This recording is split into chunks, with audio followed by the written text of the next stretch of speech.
नमस्कार मित्रों, संस्कृत साहित्य एवं संस्कृति के चैनल पे मैं डॉक्टर हरिनिवास आप सबका स्वागत करता हूं। महाभारत की परम श्रेष्ठ कथाएं चल रही हैं।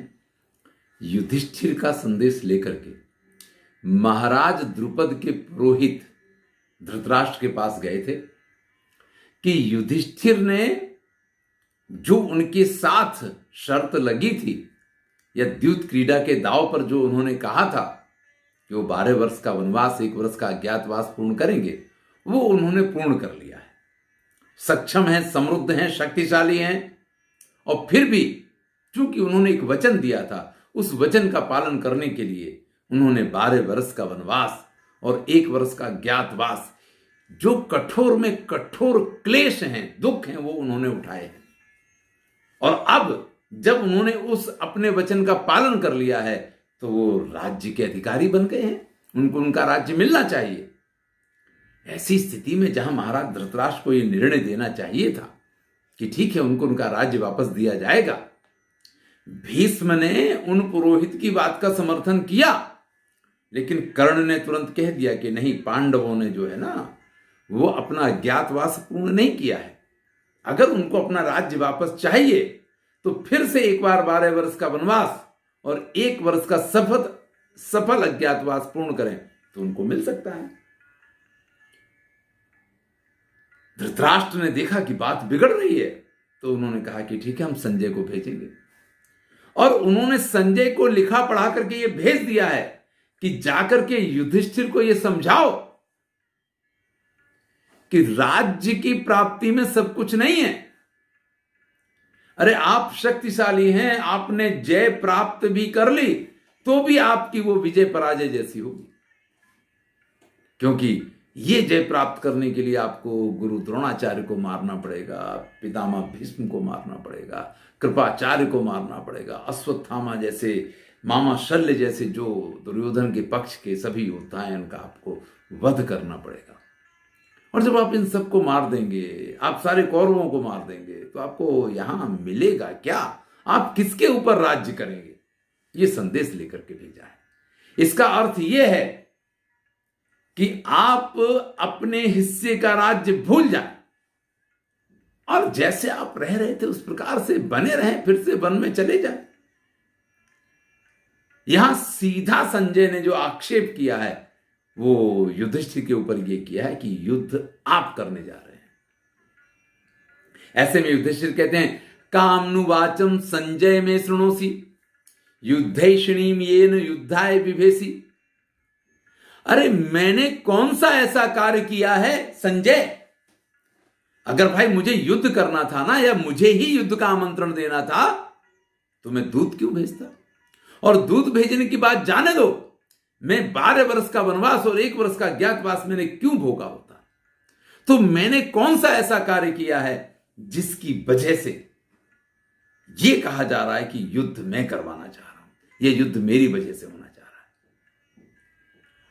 मैं सबसे पहला वो व्यक्ति होऊंगा जिसको सर्वाधिक आनंद की प्राप्ति होगी अगर युद्ध के अतिरिक्त अन्य किसी भी प्रकार से हमारा राज्य हमको वापस मिल जाए।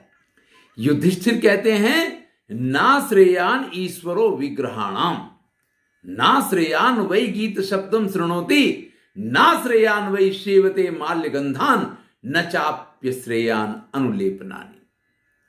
भाई जिसने श्रेय कर्म किए होते हैं, जिसने श्रेष्ठ कर्म किए होते हैं, जो अपने जीवन में श्रेष्ठता को प्राप्त करता है, संग्राम में उसी का विजय होता है।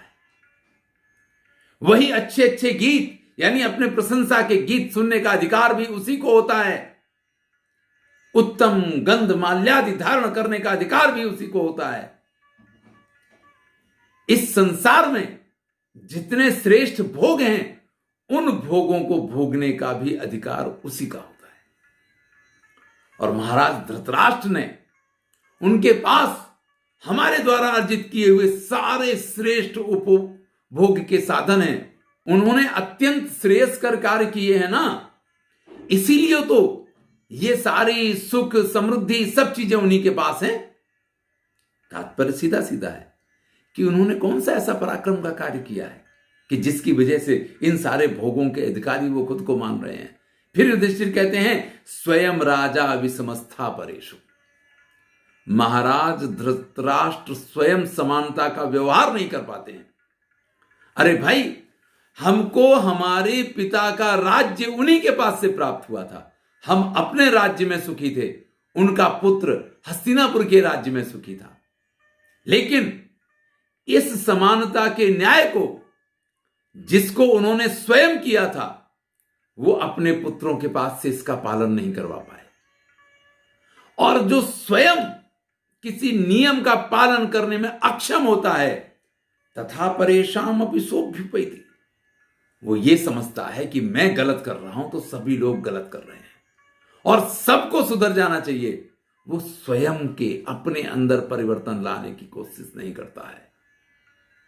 आसन्न अग्निम तु निदाघ काले गंभीर कक्षे गहने विसृज्य।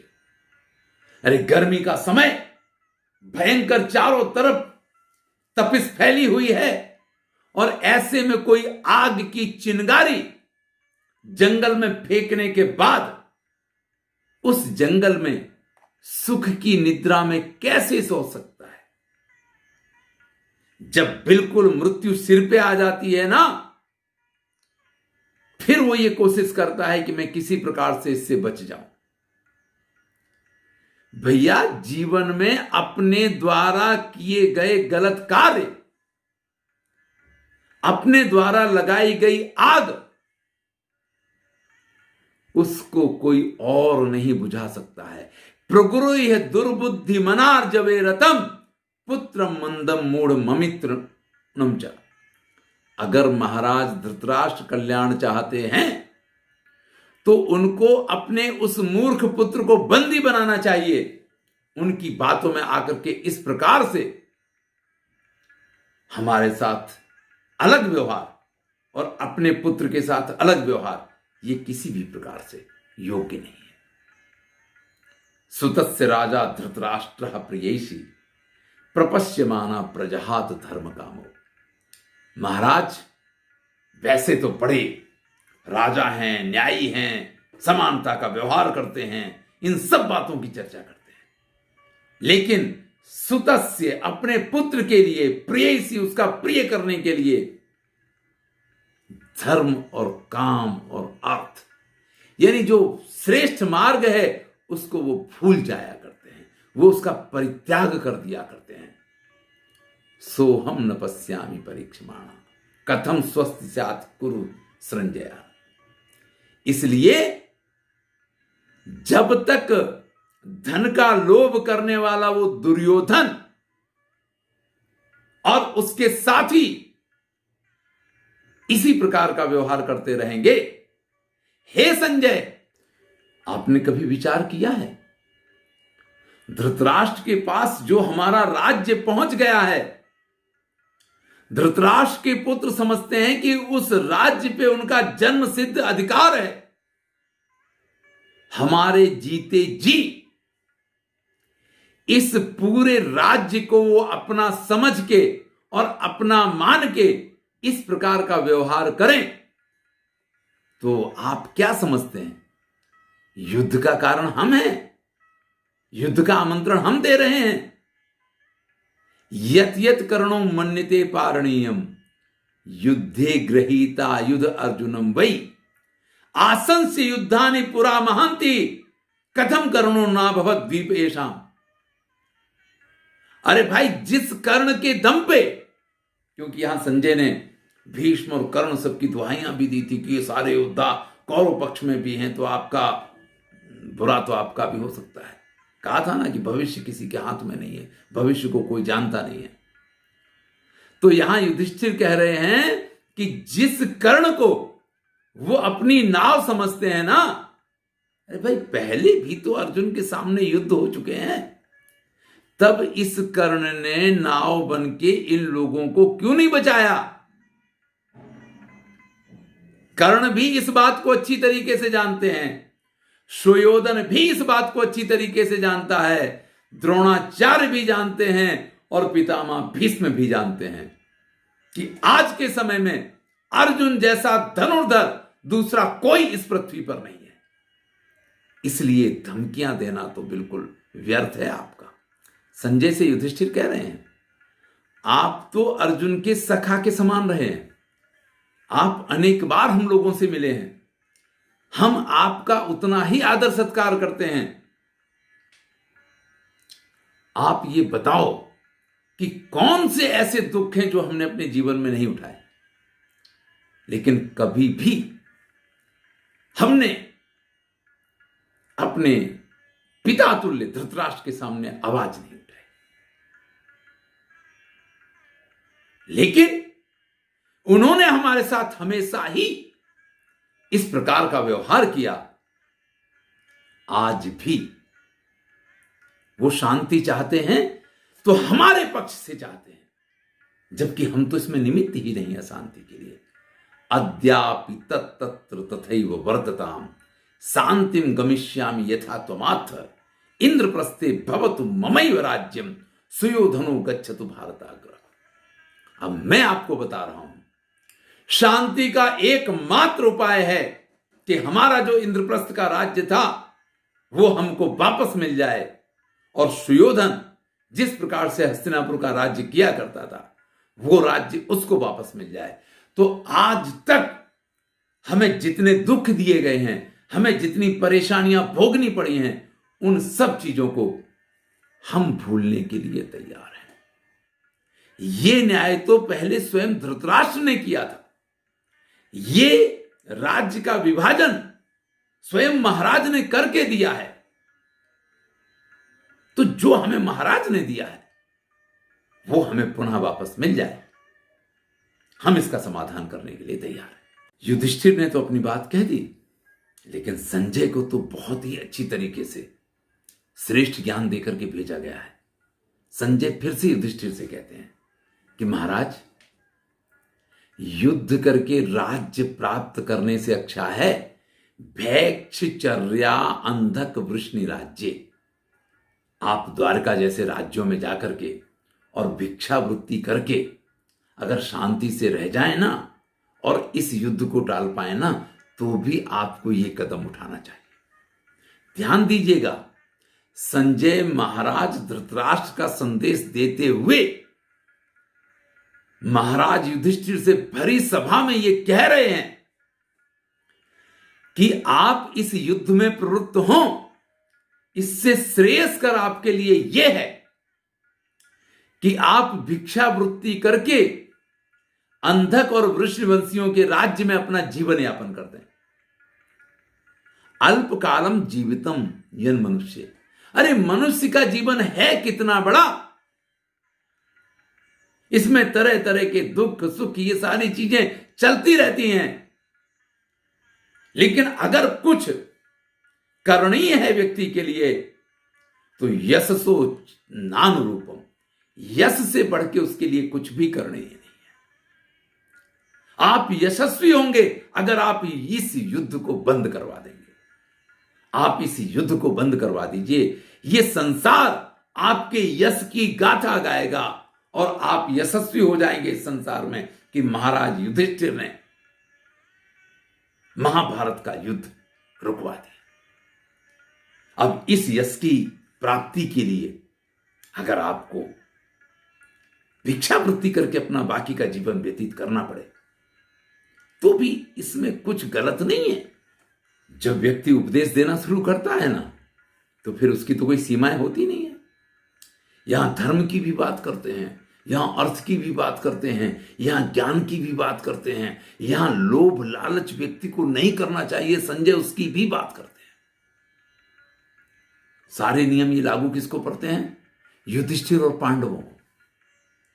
ये बात कि जीवन बहुत छोटा है और इस छोटे से जीवन में क्लेश क्यों करना, ये कोई बातें दुर्योधन को लागू नहीं पड़ती।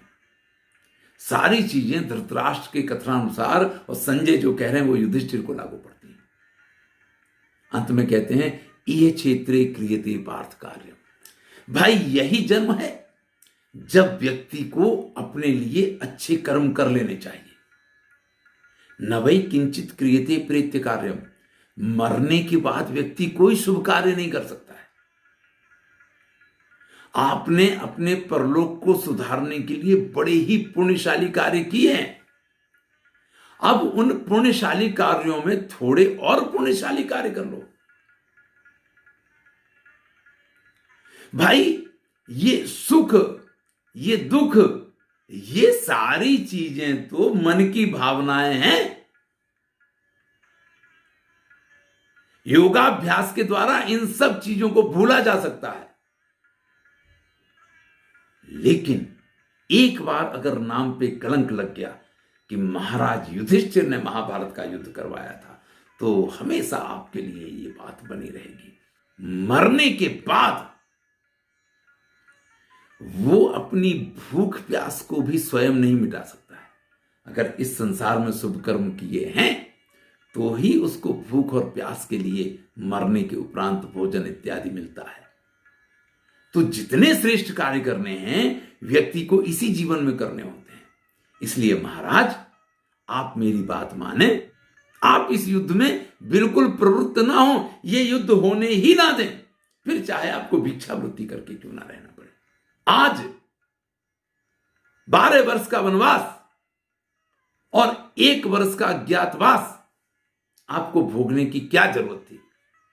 अगर आपको यह युद्ध ही करना था तो कृष्ण हमेशा से आपके सहायक थे। सारे श्रेष्ठ योद्धा तो आपके पक्ष में थे। और आज की क्या बात करते हैं? तब तो स्वयं आप इंद्रप्रस्थ के स्वामी थे। पूरे इस संसार के राजाओं को आपने अपने बस में किया हुआ था।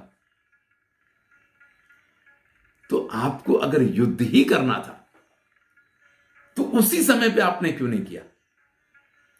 अब जब शत्रुओं की शक्तियां इतनी बढ़ गई हैं, यानी अब तो कौरवों के पक्ष में 11 अक्षौहिणी सेना है और ये सब है, तो अब आप युद्ध करने का प्रयत्न क्यों कर रहे हैं? अंत में युद्ध की विभीषिका का वर्णन करते हुए संजय ये कहते हैं कि महाराज, अब अगर ये युद्ध होगा तो इसमें पितामह भीष्म भी मरेंगे, इसमें द्रोणाचार्य भी मरेंगे, इसमें अश्वत्थामा की भी मृत्यु होगी, इसमें कृपाचार्य की भी मृत्यु होगी।